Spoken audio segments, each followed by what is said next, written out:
Hi welcome to Max kitchen and blogs. இன்றைக்கி நம்ம பார்க்க போகிறது வந்து ஒரு சூப்பரான சம்மர் ஸ்பெஷல் ட்ரிங்க்கு. தமிழ்நாட்டில் மதுரையில் வந்து ரொம்ப ரொம்ப சூப்பராக கிடைக்கக்கூடிய ஒரு ட்ரிங்க் வந்து பார்த்திங்கன்னா ஜிகிர்தண்டா. அதை எப்படி வீட்டிலையே ஒரு சின்ன சின்ன ட்ரிப்ஸ் அண்ட் ட்ரிக்ஸோடு பண்ணலாம் அப்படிங்கிறதான் பார்க்க போகிறோம். இதில் ஒரு சின்ன சீக்ரெட் இன்க்ரீடியன்ட் நம்ம சேர்க்க போகிறோம் ஒரிஜினலான ஜிகிர்தண்டா வந்து ரெடி ஆகுறதுக்கு. அது என்ன அப்படின்னு சொல்லி தெரிஞ்சுக்கிறதுக்கு வீடியோவை கம்ப்ளீட்டாக ஃபுல்லாக பாருங்கள். நீங்கள் இந்த சேனலில் கொடுக்குற ஒரு லைக்ஸும் ஒரு கமெண்ட்டும் ஒரு ஷேரும் வந்து எனக்கு ஒரு சின்ன மோட்டிவேஷனலாக அமையும். ஸோ மறந்துடாமல் இந்த சேனலை பார்த்துட்டு ரெசிபியை பண்ணி பார்த்துட்டு கமெண்ட் பண்ணுங்கள், ஷேர் பண்ணுங்கள், சப்ஸ்கிரைப் பண்ணுங்கள். வாங்க இப்போ ரெசிபி என்னங்கிறத பார்க்கலாம்.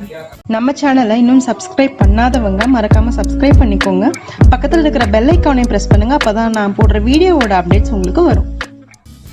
ஃபஸ்ட்டு நம்ம வந்து கோவா ரெடி பண்ண போகிறோம். ஸ்வீட்லெஸ் கோவா இது.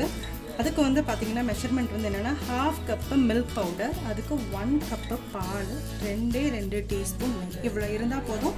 நம்ம ஸ்வீட்லெஸ் கோவா வீட்டிலையே ரெடி பண்ணிடலாம். இன்கேஸ் உங்களுக்கு வந்து கெஸ்ட் வராங்க, ஸ்வீட்டோட ஒரு கோவா ஒன்று வேணும் அப்படின்னு சொன்னால் இதுலையே வந்து கண்டென்ஸ்டு மில்க் ஆட் பண்ணிக்கலாம். அப்படி இல்லாட்டினா சுகர் நீங்கள் ஆட் பண்ணிக்கலாம் உங்களோட ஸ்வீட்டுக்கு தகுந்த மாதிரி. வாங்க இப்போ எப்படி பண்ணுறது, கோவா எப்படி பண்ணுறதுங்கிறத பார்க்கலாம். நெய் 2 ஸ்பூன், நான் இந்த ஸ்பூனில் தான் 2 ஸ்பூன் எடுத்துருக்கேன். மில்க் பவுடர் சொன்னோம் இல்லையா, 1/2 கப் மில்க் பவுடர். இதை நம்ம கொஞ்சம் ஃப்ரை பண்ணிக்கலாம். அந்த நெய் வந்து எல்லா மில்க் பவுடர்லையும் ஈவனாக போட்டு ஆகுற மாதிரி ஃபஸ்ட்டு பண்ணிவிட்டு அதுக்கப்புறமா நம்ம மில்க் போட்டுடலாம். ரொம்ப வறுக்கணும் அப்படிங்கிற அவசியம்லாம் இல்லை. நம்ம மில்க் ஆட் பண்ணிடலாம். ஒரு 2.5 மினிட்ஸ்லேயே உங்களுக்கு அந்த பால் பவுடரும் பாலும் நல்லா பிளெண்ட் ஆகி அந்த நெய்யோடு சேர்த்து கொஞ்சம் உங்களுக்கு பார்த்தீங்கன்னா நம்ம ஊற்றுனதை விட கொஞ்சம் திக்காக ஆரம்பிச்சிருக்கு. ஸோ இது அப்படியே இன்னும் கலக்கிட்டே இருக்கும். அது வந்து நம்ம கடையில் வாங்குற மாதிரி கோவா வந்து நல்லா வந்துடும். எப்படின்னா ஒரு 5 மினிட்ஸில் வந்துடும். இது மாதிரி நீங்கள் வச்சு கிண்டிக்கிட்டே இருக்கணும். 100% வந்துடும். ஒரு 6 மினிட்ஸில் பார்த்தீங்கன்னா இப்படி வந்திருக்கு. கொஞ்சம் நல்லா பாருங்கள் கெட்டியாக வர ஆரம்பிச்சிருச்சு. இந்த மேலே இருக்கிற இதெல்லாம் வந்து நல்லா ஸ்க்ரேப் பண்ணி விடுங்க. உங்களுக்கு 7 நிமிஷம் ஆகும். பால் பவுடர், நெய் இது எல்லாத்தையும் போட்டு பாத்திரத்தில் வச்சு கிளறி எடுக்கிறதுக்கு 7 நிமிஷம் ஆகும். ஜிகர்தண்டா ஐஸ்கிரீம் பண்ணுறதுக்கு தேவையான பொருள்னு பார்த்துக்கலாம். 1/2 லிட்டர் மில்க் எடுத்திருக்கேன். கொஞ்சமாக உங்களுக்கு 100 ml ஃப்ரெஷ் க்ரீம் தேவை, 100 to 150 ml ஃப்ரெஷ் க்ரீம் தேவை. அதுக்கப்புறமா சுகர் ஒரு 5 டேபிள் ஸ்பூன் சுகர் தேவை. ஸ்வீட்லெஸ் கோவா இது நான் வீட்லேயே ரெடி பண்ணது. இந்த கோவா தேவை. ஓகேவா, இப்போ நம்ம ஐஸ்கிரீம் ரெடி பண்ணிடலாம். ஒரு சுகர் சிரப் ரெடி பண்ணிடலாம். அதுக்கு நான் ஒரு 4 ஸ்பூன் சுகர் போட்டுக்கிறேன். இதை கைவிடாமல் நல்லா கிண்டணும். பக்கத்துலேயே ஒரு 50 ml தண்ணி எடுத்து வச்சுக்கோங்க.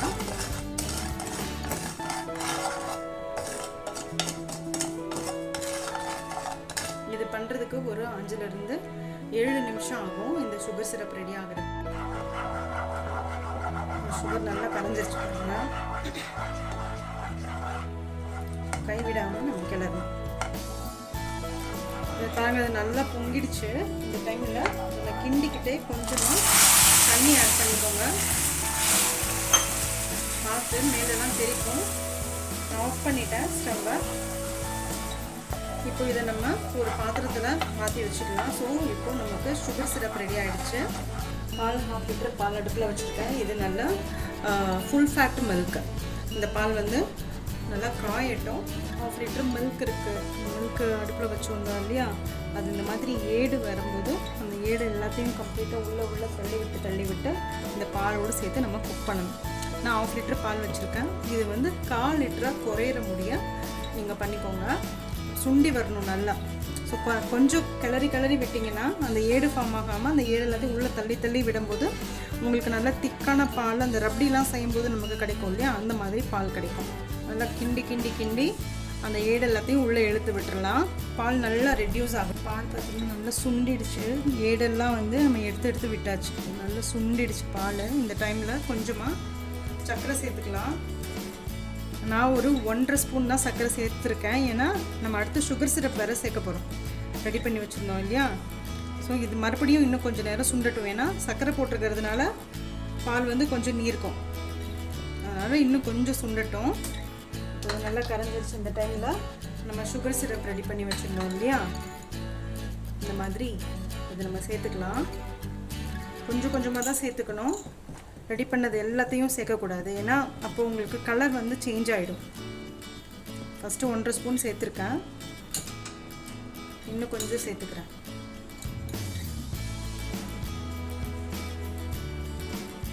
இன்னும் ஒரு 1/2 டீஸ்பூன் வேணும். ஸோ மொத்தமாக 3 டீஸ்பூன் நான் சேர்த்துருக்கேன். இந்த டைம்லையே நம்ம கோவா ரெடி பண்ணி வச்சுருந்தோம் இல்லையா, அந்த கோவா வந்து ஒரு 1 ஸ்பூன் சேர்த்துக்கலாம். பார்த்துட்டு வேணும்னா சேர்த்துக்கலாம். இது சேர்க்கும் போது அந்த ஐஸ்கிரீம் வந்து நல்லா க்ரீமியாக கிடைக்கும். அந்த டைம்லலாம் வந்து அந்த எம்எஸ்ஜி அதெல்லாம் வந்து ஆட் பண்ணியிருக்க மாட்டாங்க கண்டிப்பாக. அவங்க அந்த டைம்லலாம் வந்து கொஞ்சம் நேச்சுரலாக தான் போயிருந்துருப்பாங்க. அதனால இந்த கோவா தான் ரெடி பண்ணி சேர்த்துருந்தாங்க. ஸோ அந்த கோவா தான் இன்றைக்கும் நம்ம ரெடி பண்ணி சேர்த்துருக்கோம். ஸோ இந்த கோவா ரெடி பண்ணி சேர்த்ததுக்கப்புறமா பார்த்தீங்கன்னா உங்களுக்கு நல்லா கட்டியாக ஆரம்பிச்சிருக்கு.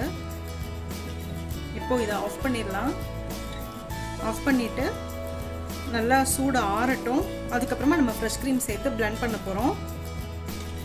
மிக்ஸி ஜாரில் நம்ம ஃப்ரெஷ் க்ரீம் வச்சுருக்கோம் இல்லையா, இந்த ஃப்ரெஷ் க்ரீமை கொஞ்சமாக ஊற்றிக்கலாம். ஒரு 100 ml அளவுக்கு ஊற்றிப்போம். ஃப்ரெஷ் க்ரீமை ரெடி பண்ணி வச்சுருந்த அந்த அந்த கேரமல் சாஸ் மாதிரி ரெடி பண்ணி வச்சுருந்தோம் இல்லையா, அதையும் இதில் போட்டுக்கலாம். ரெண்டையும் ஒன்றா போட்டுட்டேன். மிக்சியில் நல்லா வந்து நம்ம பிளெண்ட் பண்ண போகிறோம். இதை நல்லா நுரைச்சி வந்துடுச்சு. கொஞ்ச நேரம் இடைவெளி விட்டுட்டு கொஞ்சம் நேரம் இன்டர்வல் விட்டுருங்க. அதுக்கப்புறமா ஒரு 5 மினிட்ஸ்க்கு அப்புறமா அகைன் மறுபடியும் இதை வந்து நம்ம நல்லா அடிச்சுக்கலாம். ஒரு கண்டெய்னர், ஒரு பிளாஸ்டிக் கண்டெய்னர் நான் எடுத்துருக்கேன். அதில் வந்து இதை ஊற்றிக்கலாம். இது நல்லா எவ்வளோ திக்காக இருக்குது பாருங்கள். ஊற்றிட்டு இதை நல்லா ஃப்ரிட்ஜில் மூடி ஒரு 4 ஹவர்ஸ் நம்ம ஃப்ரிட்ஜில் வச்சிடணும், ஃப்ரீசரில் வச்சிடணும். அகைன் 4 ஹவர்ஸ்க்கு அப்புறமா மறுபடியும் எடுத்து மறுபடியும் மிக்ஸி ஜாரில் போட்டு ஒரு 2 தடவை பிளெண்ட் பண்ணிவிட்டு அகைன் மறுபடியும் நம்ம வைக்க போகிறோம். ஸோ 2 டைம்ஸ் நீங்கள் இது மாதிரி பண்ணணும். ஃபஸ்ட்டு ஒரு தடவை பிளெண்ட் பண்ணி ஊற்றி வச்சுட்டு ஃப்ரீசரில் 4 ஹவர்ஸ் வச்சுட்டு மறுபடியும் எடுத்து மறுபடியும் பிளெண்ட் பண்ணிவிட்டு அகைன் நம்ம ஊற்றி வைக்க போகிறோம். இது மாதிரி பண்ணும்போது நல்லா க்ரீமி டெக்ஸ்சரில் நல்லா கிடைக்கும். இப்போ அடுத்து வந்து நான் ஒரு 5 ஆல்மண்ட் பிசன் எடுத்திருக்கேன், பாதாம் பிசன். இது உங்களுக்கு அமேசானே கிடைக்குது. நான் அமேசானில் தான் வாங்கினேன். இது பக்கத்தில் உங்களுக்கு நாட்டு மருந்து கடையில் பெரிய டிபார்ட்மெண்ட் ஸ்டோர் இருந்துச்சுன்னா அங்கே கேட்டு பார்த்தீங்கன்னா உங்களுக்கு கிடைக்கும். உங்களுக்கு வேணும்னா நான் அமேசானோட லிங்க்ஸ் கொடுக்குறேன். நிறைய சாய்ஸஸ் இருக்குது நீங்கள் செலக்ட் பண்ணுறதுக்கு. இப்போது இந்த ரொம்ப போட்டுறாதீங்க, ஒரு 5 இது மட்டும் போதும். 5 பிளாக் மட்டும் போதும். இந்த மாதிரி வரும். இது ஒரு 5 மட்டும் போதும். இதில் வந்து நம்ம தண்ணி ஊற்றி ஓவர் நைட் நம்ம சோக் பண்ண போகிறோம்.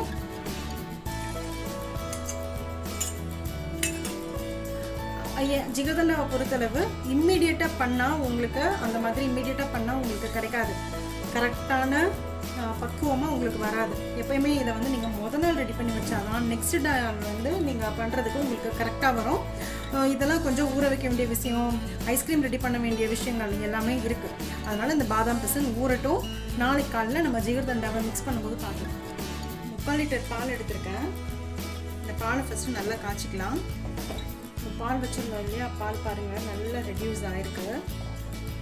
இன்னும் கொஞ்சம் ரெடியூஸ் ஆகணும். இன்னும் ஒரு 10 நிமிஷம் இருக்கட்டும். இப்போ இந்த பால் நல்லா சுண்டிடுச்சு. இந்த டைமில் நம்ம சுகர் சிரப் ரெடி பண்ணி வச்சுருக்கோம்ல, அதை நம்ம ஊற்றிக்கலாம். மொத்தமாக ஊற்ற போகிறதில்ல, கொஞ்சம் கொஞ்சமாக நம்ம ஊற்றிக்க போகிறோம். ஏன்னா கலர் வந்து சேஞ்ச் ஆகிடும். பார்த்துட்டு ஊற்றிப்போம். இன்னும் கொஞ்சம் ஊற்றிக்கணும் கலருக்கு. மொத்தமாக 2.5 ஸ்பூன் விட்டுருக்கேன். இன்னும் ஒரு 1/2 ஸ்பூன் மட்டும் விடுவோம்.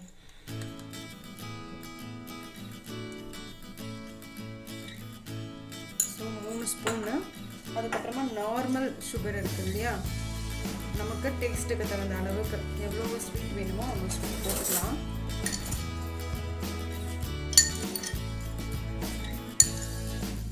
மூன்று ஸ்பூன் போட்டிருக்கேன். ஸோ இது நல்லா இப்போ கொதிக்கட்டும். ஏன் அப்படின்னா இப்போ நம்ம சுகர் போட்டிருக்கிறதுனால சுகர் வந்து கொஞ்சம் கரையும் போது நீர்க்கும், பால் நீர்க்கும். அதனால இன்னும் கொஞ்சம் நேரம் இது கொஞ்சம் சுண்டட்டும். மேலே அப்படியே ஏடு படிகிறத இப்படி எடுத்து எடுத்து விட்டுருங்க. நல்லா கொதிக்குது. இந்த டைமில் கம்ப்ளீட்டாக இந்த ஓரத்தோடலாம் ஸ்க்ரேப் பண்ணி விட்டுருங்க. ஆஃப் பண்ணிவிடுங்க. ஆஃப் பண்ணிவிட்டு பாருங்கள் ஏடெல்லாம் வந்து கொஞ்சம் எவ்வளோ அழகாக வந்திருக்குன்ட்டு. ஸோ இதை நம்ம சில் பண்ண வேண்டியதான். இது கொஞ்சம் ரூம் டெம்பரேச்சர் வந்ததுக்கப்புறமா ஃப்ரிட்ஜில் சில் பண்ணுங்கள். நம்ம ஜிகர்தண்டாக்கு ஐஸ்கிரீம் சேர்க்க போகிறது கிடையாது. ஐஸ்கிரீமும் சரி ஐஸ் க்யூபும் சரி சேர்க்க போகிறது கிடையாது. எல்லாமே வந்து நம்ம ப்ரிப்பேர் பண்ணி உள்ளே வச்சு அந்த சில்னஸோடு தான் வந்து நம்ம சாப்பிட போகிறோம். ஸோ இந்த பால் வந்து சுண்ட காய்ச்சின பால் வந்து ரெடியாக இருக்கணும்.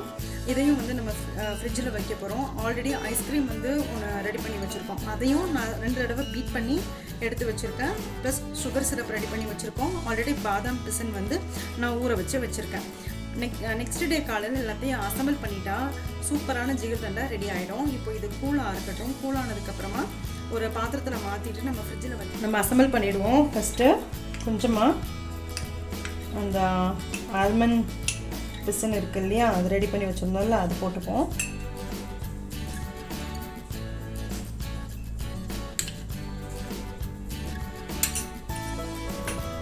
நன்னாரி ஷர்பத்,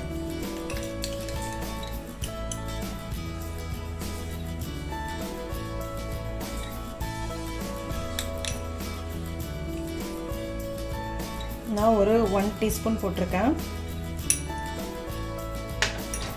அதுக்கப்புறமா இந்த பால் ஏடு போட்டு நம்ம ஒரு பால் ரெடி பண்ணி வச்சுருந்தோம் இல்லையா, அது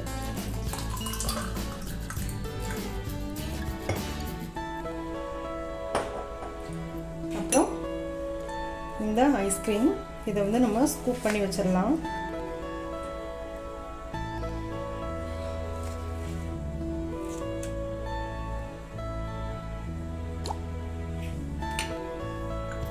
மேலே டெக்கருக்காக கொஞ்சமாக அந்த கேரமல் பண்ணி வச்சுருந்த சுகர் சிரப்,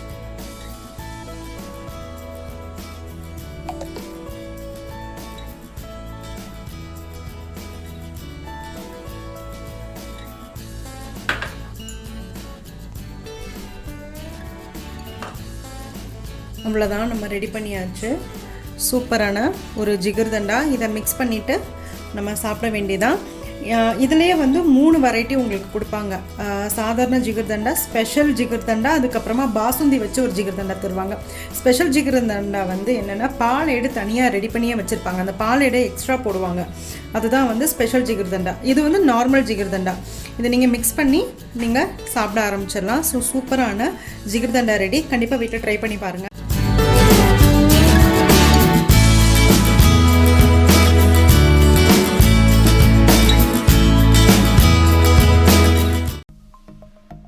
சப்ஸ்கிரைப் பண்ணுங்கள், மறக்காமல் பெல் ஐக்கானை ப்ரெஸ் பண்ணுங்கள். அப்போ தான் நான் போடுற வீடியோஸோட அப்டேட்ஸ் உங்களுக்கு வரும்.